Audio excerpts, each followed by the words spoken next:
It's your boy Miketees, one half of the Squad Creator Podcast. Man, I'm C. Paris, the other half. Man, we brought out a special guest. Brother, please introduce yourself. Whoa. I'm Swin Dope. I'm the inventor, founder of Fraqtals Screenprint Pods. Man, artist, entrepreneur, all that good stuff, man. I'm happy to be on with y'all brothers, man. Swin, a.k.a. Swin Dope, a.k.a. Swin the Print God, innovator, musician, screen printer, artist, influencer, actor, welder, embroidery, visionary. Bruh, I salute you for real. Father, yeah. I mean, just like the layers. You say actors? Did you say actors? Yeah, I said actor. Okay, I missed that. Okay. Actor, artist, musician, all of that. Yeah. Like, man, I salute you and commend everything that you do. You are an influence to the community, brother. Keep doing what you're doing. Appreciate when you. I first got a hold or heard anything about you, it was through Stan Banks, and I'm like, man, let me see what's going on. And then when I tapped on your page, I was like, okay, he do this. And then I seen something that led to something else. I'm like, wow, he do this. And then everything that I just listed just kept going and going and going. Brother, we appreciate and salute you all that you do. Man, thank y'all, man. It's been a journey, man, but I'm here with y'all right now in this podcast, man. And so, I can't wait to dive into this journey. Man, so I'm gonna get started, brother. So we first of all, he kind of broke it down, like all the things you do, but can we get a little bit of your history just for the people to know who and what you have done? Man, bro, I've been in the music game. Most people know me, Swin Dope, through the music. Man, I was grinding in the music, rapping. Me and my brother had a production company, BLK Boys. Started way back in 97. We went on tour in Mexico. We moved to Mexico, the country of Mexico, and we learned the music business by going on tour, doing shows, getting on the radio. We got a lot of big publicity out there. Had a show. We had a song that was running on the radio out there for like 50 weeks. And the song was called Las Chicas. And so we got a chance to really tour throughout the whole country, a lot of Latin American spots, moved back to the U.S. Through that journey, we shot a movie. The first movie I did was called Product. And so that's like pretty much like an underground, like legend. Like there's some people in the movie that there was really in the game like that. So it kind of hindered us from getting a promotion that, some people went to jail. Like it was a crazy flick. Wow. So, we couldn't really promote or do the things that we want to do with it just because, the people that were influenced and that were in that movie. But man, so just being in the music industry, living out here in the border town of Tucson, Arizona, man, and just all the stuff that went along with that. I was saying before, man, like how did I get into this T-shirt business? Yeah. It's crazy. So, I was just painting shirts. I was just custom finger painting shirts, man, for the shirts I wanted to perform in. And I don't mean to cut you off. You said finger painting. I don't want to lie by anybody. Using your fingers to paint? Finger paint. Like I didn't have, professional training with a brush and none of that. So when I started, I'm like, man, I just grabbed me some T-shirts. I was out in Mexico. Went to Walmart, grabbed some blank tees. I'm like, man, grab some paint. And I just started finger painting stuff. And it came to me painting stuff like this, like finger painting, custom shirts, portraits, stuff like that. I did Biggie, Pac, Bob, like all the people, like, cartoon characters for people, all of that, man. And then I just wanted to improve my brand. So I wanted to put labels on it, do some other prints, and so I went through a guy, like I was telling y'all before. So how I actually got into screen printing, went to the guy that I was getting T-shirts from that, of our record label. I'm like, bro, like we need some shirts. He was like, I'm done with this shit.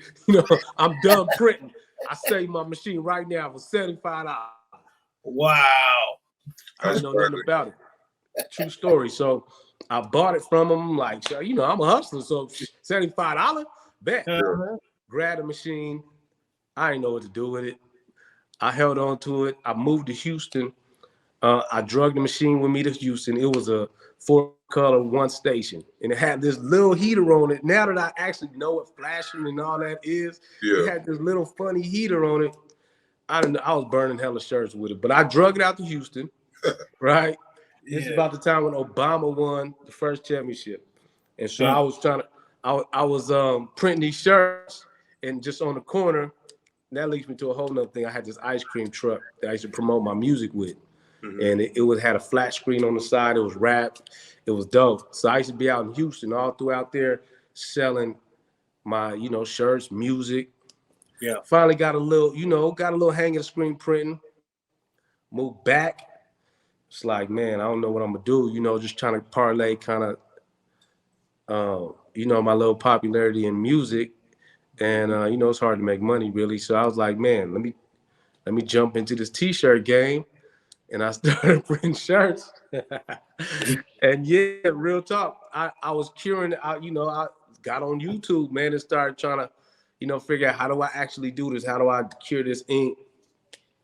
So I was curing it in the oven that I had in the crib. That's how I was curing all these shirts. So was that working though? It worked, bro. I'm telling you, it worked. I went through hundreds of shirts, and I had a little timer, and I was running in my kitchen, and I had the little cookie sheet, had to put a little wood over so it wouldn't burn the actual shirt. So I put the shirt folder, put it in there, bake it for that certain amount of time, pull it out. You know what I'm saying? And just was doing them like that. That's correct. Don't make a way. Shoot, made a way out of no way. Out of no way, man. So I hustled that until I realized, okay, like, wow, there's actual dryers for this. Like you could buy a conveyor dryer for that. You know what I mean? Yeah. And, end up doing that. And I didn't even really want to shop, man. I was just really trying to get my painted shirts in the other people's shop. But you know how people be, man, when they feel like you competition. Right. Right. They didn't want to really get me in. I'm like, all right, bet. Well, I guess I got to get me a shop then. And then now I'm really going to be competition. And so I was just start opening up a shop, man. And I was always like, man, when I get my shop, I'm gonna have artists. I'm gonna invite artists into my shop. I'm gonna have some like I'm not gonna exclude nobody. You got a brand, bring them to my shop. You can hang them here. I'm gonna sell them for you. You know what I mean? So that's kind of what I got going on here. I got some artists here that do custom floor mats that are dope. I got other artists that do jewelry, other art brands, stuff like that. That's in my shop. And where are you located? Tucson, Arizona, man. I'm in this historical spot called the Dunbar. Hell yeah. It's the first desegregated school in Tucson. And it was made in 1918. So really? I'm in a historical building. Yeah, I'm making history right now in this historical Black building. It's dope. That is, man. Yes, sir. What kind of paints were you using? Like, I know I'm sorry, man. I didn't got derailed a little bit, but we gonna get to modern day. But I'm just curious, what kind of paints were you using? I was on my painted shirts or on the screen print stuff. When you were doing the finger paints, the finger paint, I was using plastic. I mean, not plastic. I was using acrylics. That's crazy. That's dope though. Like that Biggie, that shit hard. And it's crazy because on t-shirts I use acrylics, and then when I paint on like canvas, I use plastisol. I use actually plastisol paint on like these right here. Oh wow, bro! All of those are made off a t-shirt plastisol ink. You feel me? Yeah, wow. So what's your history in art? Because you ain't just one day and just said I can draw. Not like that. That's what I woke up one day. It's like, man, I need another form of expression. Huh? And I feel that's it. I wrote music. I wrote hundreds of songs, and I've always expressed myself in that way through words. But I'm like, man, I could say something totally different in art. Hell yeah. I'm a songwriter myself. So like you get to the point where I'm like, I done recorded so many songs, wrote so many songs, express myself as much as I can in that way. And that's what made me pick up the trumpet as well. It's like, I got tired of saying words, man. I need to say something else that can hit people in a different way. That's dope. Like the trumpet, you made. Yeah, that's a whole nother subject there. Like, that's not. How old? First off, how old are you? I'm 45. Okay, we about the same age. Yeah. So I'm 46, so we from the same era. Yeah. And how you start playing the trumpet at 40 and you've only 45? That's like, that was before us. I picked up the trumpet 5 years ago. And I walked, that's a crazy story. It's crazy because I had a premonition of that. In one of my music videos, probably 6 years prior to that, I had the song, and at the end, we were in the studio, music studio, just doing it. I picked up the trumpet, and it was like doing something, messing with it, and it's in the end of the video. And so I would tell people, I said, I'm gonna play the trumpet. I don't know why I was saying that. I don't even know why I was saying that, but I would tell people that. And then one day, I walked into this pawn shop, and I didn't know what, when you walk into a store, you don't even know why you're there. Some tell you to go. And I went to this shop, walked up and down the aisles. I'm like, I don't even know why I'm here, but I'm always building shit, so I figure I'm gonna find some tools or something. I'm just walking, and I'm like, bam, I get to the end of the hall, and I see this black trumpet on the wall. I'm like, that shit is sexy. So I grabbed it. My partner's with me, like, what are you grabbing that trumpet? I grabbed it. I talked the dude down to $25 for this trumpet. Yeah. Took it home. And I just ain't put it down since. You know what I'm saying? And I go to the park every day. I put in hell. I just wanted another form of expression, and for some reason that trumpet really called my name, man. And so I play it as much as I can.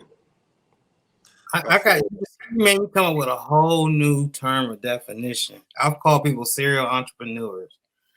Man, you are a creative serial entrepreneur, brother. For real, for real. Serial entrepreneur, I like that. Visit Vinyl Supply Unlimited today. VinylSupplyUnlimited.com has so much to offer. First of all, Jason's a Siser authorized dealer. That means he carries all the flavors, all the patterns, all the puffs that you need for your vinyl needs.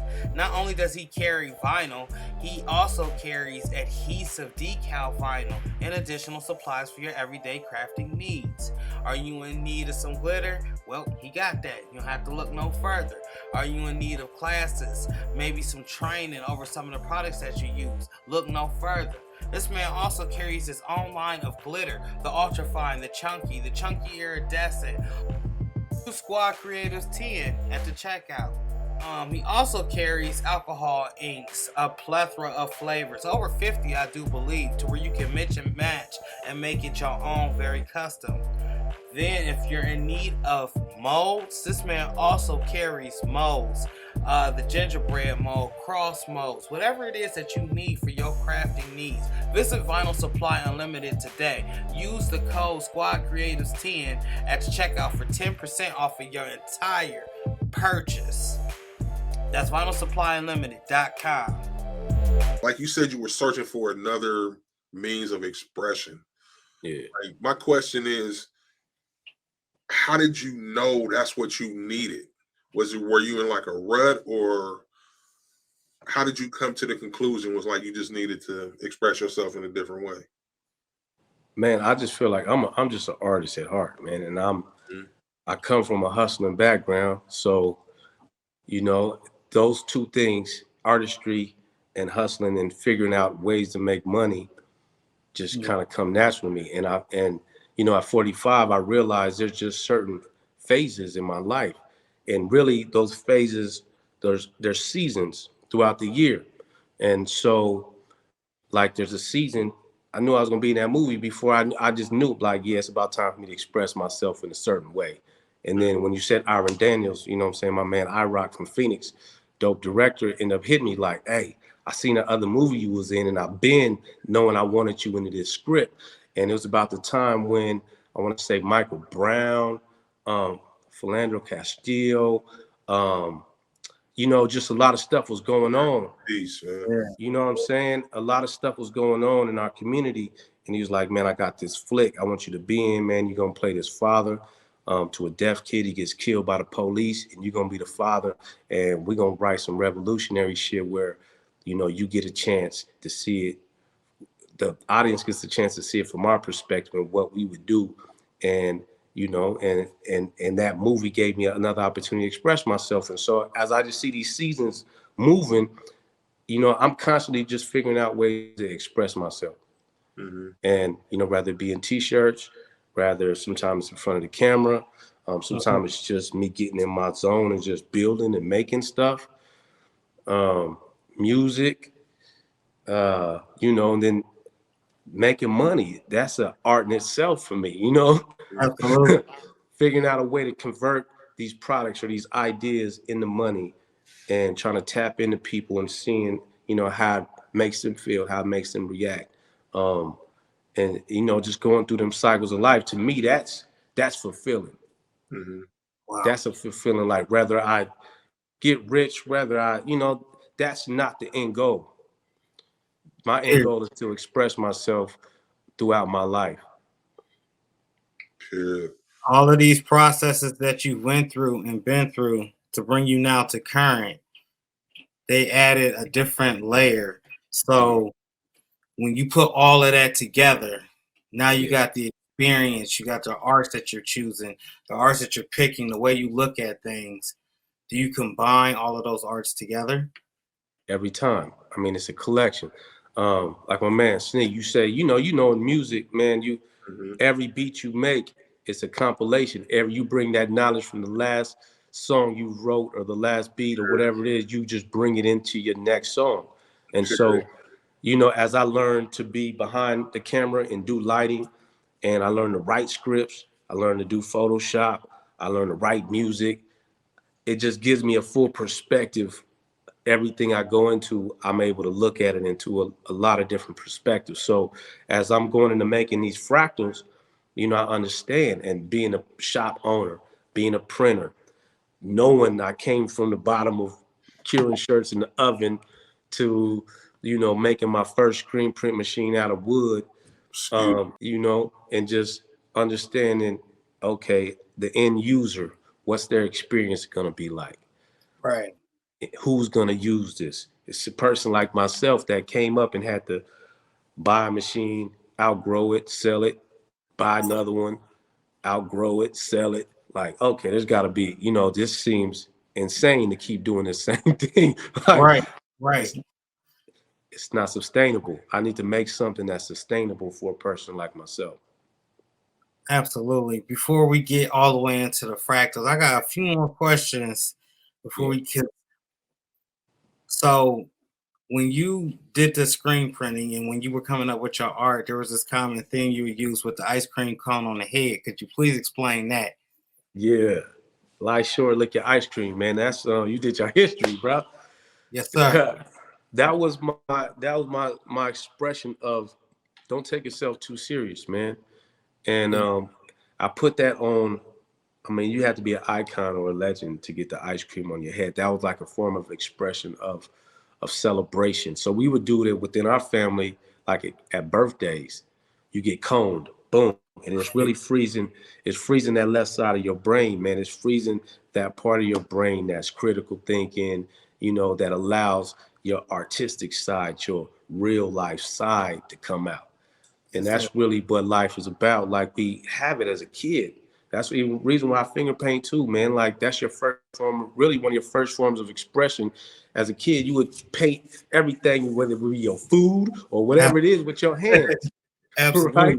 Yep. So, and that's one of the things as I started to paint, I was painting with my hands, like, and so I'm going back to the like the original, the primal expression of art, and don't let life, as you get older, life, you know, everybody tries to make an artist not be an artist.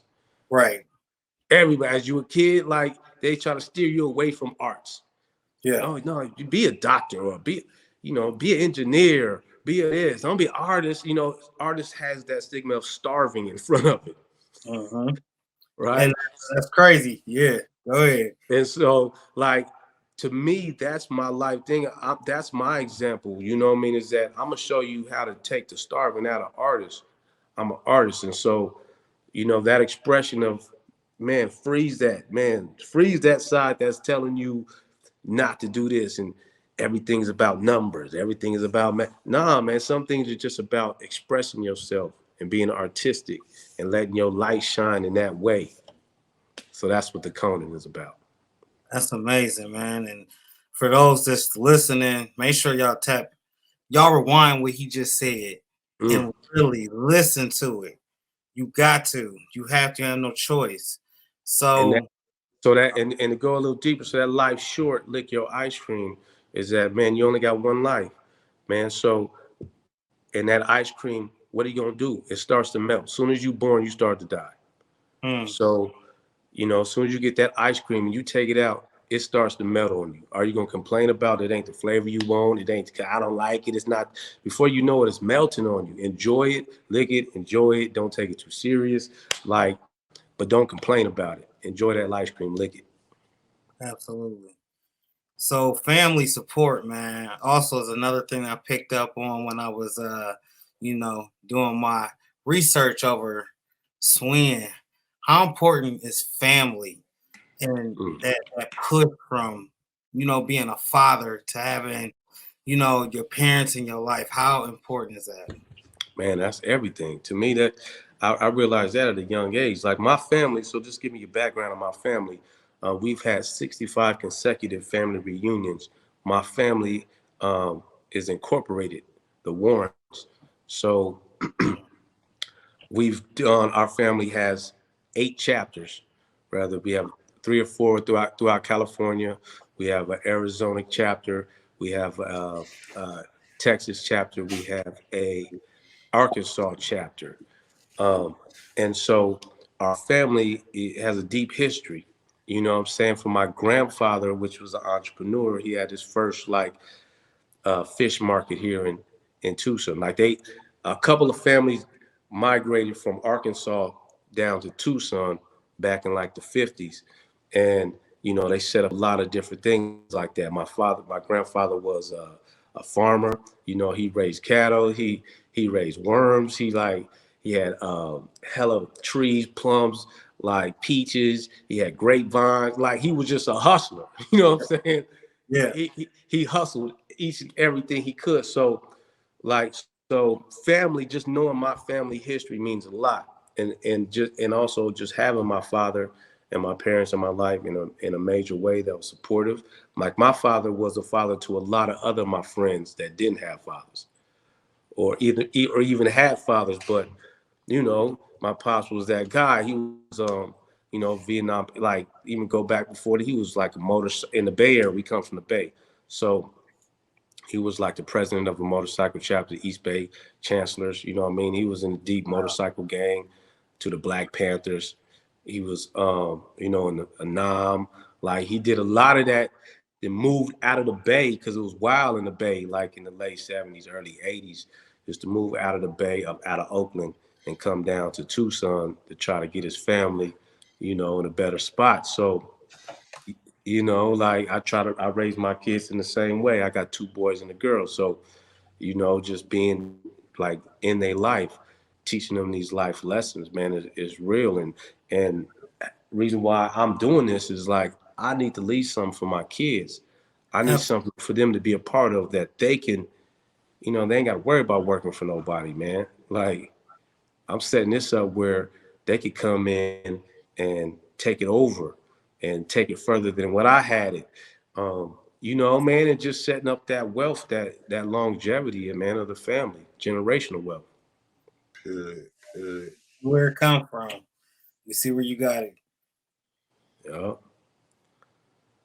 So going forward now, jumping into the present, you have innovated and made something that I've never seen before or heard of. Once again, shout out to Stan Banks when he brought light to it. I'm mm, like, what? The Fraqtals Innovation Systems. Can you talk about that? man, yeah. And I want to, I got to give a shout out to Stan, man, because I appreciate him. Man, he's real brother. Like, he's seen it out there, and he was like, "Hey, man, I gotta check this out, man. I'm gonna be coming through that area, man. I'm a detour my flight to come come down and check you out. He ain't know me from nothing, like just a couple talks on you know what I mean, through the gram. And he was like, man, I'm gonna pull up on you. We're gonna shoot some video, you know, hang out. I'm like, bet.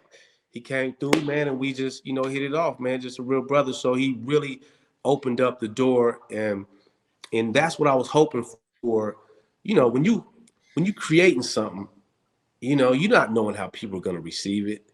Right. Especially when you put this much, I put 8 years about into it. Like that's a lot of time, Yeah. a lot of energy, a lot of thought into this project. So, and I'm like, each year, I'm like, man, I want to release it this year. I'm like, I need to figure out this part. I need to figure this out. I know people are gonna, okay, I need to, you know, I need to make it look better. You know, all of these different things before. And this year, I was like, man, I caught COVID 2020. At the end of 2020, I caught COVID, and that shit knocked me down for a minute. Yeah. And so I'm laying on the bed, man. And you know, you looking at news shit. 10,000 people died today. Yeah. 30 people died. Man, I'm like, bro, I could die. I was feeling like, you know, body aching, man. I'm like, okay.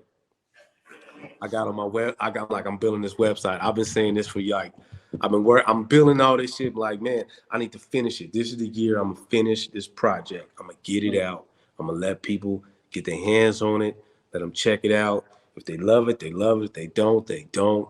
You know, like I've been working hella hard, sacrificed a lot to get it. So, you know, like it feels good that Stan came by, check it out, put some light on it, let people see it, and you know, just seeing the reaction from y'all makes me feel good. Like I didn't just waste 8 years and all my money and shit. You feel me?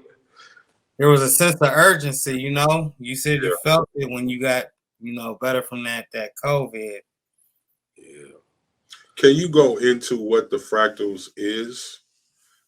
And also, I want to know why you named it Fraqtals. Fraqtals, man. So Fraqtals is innovative screen printing machine. Hold on a second. Somebody come to my second. Fraqtals is an innovative screen printing machine that is modular. So these are a lot of different steps for me to get here. So I'm happy to be able to even say it like this because, you know, it didn't start off like this. But this is an innovative. I can't even say screen printing machine. It's a apparel printing machine because it incorporates heat press in it as well. So it's a modular machine that allows an artist or the operator to grow with it. You can start off with a single fractal, which is a 1 or a 2 station, and you can grow into these different pods, whether it be a 3 that'll give you 6 stations, or a 5 pod that'll give you 10 stations, or you can go bigger. You can just line these up and you'll never have to re-register your projects again.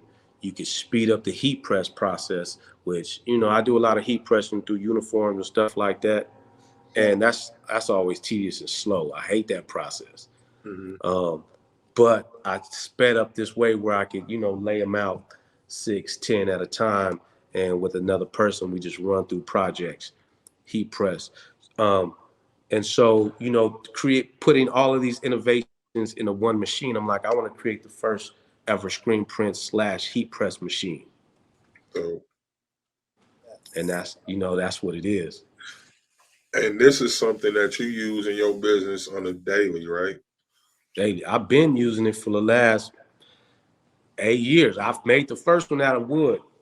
I had a big project. Check it out. This is how I even wanted to come up with the machine in the first place. It's like, man, I had that, like I said, I bought that one single station. Did I even say that? I bought a single station from the guy that I used to do t-shirts from, right? Single station, 4 color. I lost out on this big job. It was the Tucson Mariachi Festival. It would have been my biggest job to date. It was 500 shirts, right? And I just started off. I'm like, dog, 500. I'm doing the math. I'm like this is money. You know what I mean? I come from a hustling background. To me, this is the fastest thing to flipping. I'm flipping these shirts. Like, to me, this is fast work. I can put in 5-6 hours. I can make a couple racks, right? So I missed this job because they wanted a 4 color and it was on dark shirt. So, you know, I needed that white on the base. And I didn't really know much about the business. So I'm like, man, all right, I don't want to ever miss this money again, for one. So how do I make this machine that I don't have to re-register? Registration was horrible too. So I had my own brand and I had 3-4 colors on some stuff. And then a client would come in and want to do a job. I had to unregister my stuff. Right. It was just a headache. Yeah. So, right, fast forward. So I made this first machine out of wood. I'm like, man, I was looking at a lot of those videos overseas and I see them brothers doing it. I'm like, man, that seemed like it's so much faster. Like, you know, they got hella stations lined up, man. I'm like, and I was like, I don't know how they doing that registration, right? I don't know how they doing that. So I figured out my own way of doing it. I'm like, okay, I figured out a way to register these things on each screen lands on the same spot every time. Mm-hmm. I did that. I used it for about at least a year or two. And I was just printing hella shit. People come to my shop be like, man, that's a crazy machine. I ain't never seen that. And I had my partner with me. We was just knocking out shirts. I'm like, man, this is dope. And so each year I would start off like, okay, let me try to do something new with it. Then I had the flash drive. I was moving that flash driver all the way around. You know what I mean? I moved that around the stations and then the cord to get tangled up. And you know what I mean? And it took me a year or so. Yeah, you know how it is. It took me a year or so to figure out, okay, I went into how to design this rail or how can I get a flash on top of this thing. And all them videos that I watched overseas, none of them had no flash in it. Like there was a dude with a little heater running behind him, right? Yeah. But most of the time I'm in the shop by myself. So I'm like, I ain't got nobody. That's too much time for me to print and then come back with the little. So I figured out that way of how to run that rail, that trolley system with the heater. That took a while. You know, that and you know, like plus doing other work in the shop.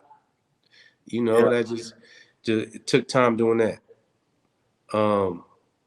And then I figured out, okay, now I'm first one I made was 10 stations. So I'm like, okay, damn, this is you. But you know, and I have partners that come by. You know, when you making stuff, I like my partner make, you know, when you making music, somebody come by, like you don't spend all day. You don't spend 2-3 days on the song, right? Somebody come by and be like, hey man, it sounds dope. Why don't you just put this in it? Why be like, don't you know I done spent all I'm like, you like that. They just got some little comments. You like, then I'll be like, yeah, you're right, though. It would be tighter if it could do that. You're right. And then now I'm like, bro, don't you know I spent like the last month all day, every day trying to figure this out. I'm like, okay. And then that'll take me back in production for a year of trying to figure out how do I separate these units and how do I make this unit make a bigger unit and put them together. And you know what I mean? Yeah. So Fraqtals. you got the blueprints to this when you was writing and making this and innovating this machine and the different processes. Do you have any of this, like, how do I say, documented, videoed?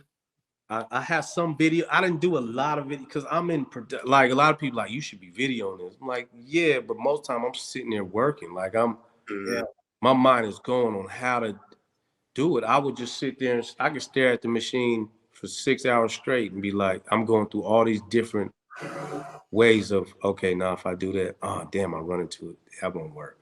And I sit there and think about it again and just stare at it for a couple hours and be like, until I get to a point where like, okay, that idea might work. And then that'll go into a month maybe of building and trying to make that idea work until you know what I mean? Until I run into something, be like, oh, that's dope. But then that stops me from doing this. And then that's, you know what I mean? Like, and so as I got these systems built up of, okay, I got the rail. I know I can pop this heater attachment on it. I got this. Every new idea I come to this now has to work within this system. And so you say, what is a fractal? A fractal is, it's a geometrical shape of nature that basically the smallest part looks the same as the biggest part. You zoom in, you zoom out. You know what I mean? Pretty much like they say that you look at a galaxy and the stars, solar system, you zoom into your atoms, you zoom into your molecules, it looks like that. There's certain things that just circulate around each other through the protons, the neutrons. Like we are a fractal. You know what I'm saying? Our kids are fractals. They just smaller versions of us. Mhm. Absolutely. Right. So the name just came like that. You don't have to re-register stuff. Can you kind of explain how that process works? So I have there's a patent and registration system, universal registration system on my Fraqtals that allows you to sit it on there and you could, move it to where you want it. You have your registration knobs, the hardware that comes with it. And once you lock it into place in your registration, you could be registering 5, 6 colors, right? Wow. Once you lock that registration in there with each screen, you can save them. And so, and that allows you to free up your machine to, I have clients now that, they come in once a month and they like, man, I just need 10 shirts real quick. Cool. Like if they bring their own, I'll knock it out for you real quick. Cool. Give me them shirts. Boom. Bam. No matter how many colors you got, I got it registered already. And I just pull them out, hit them for them. Boom. There you go. Like it just saved that time. I've always been a person that wants to save time.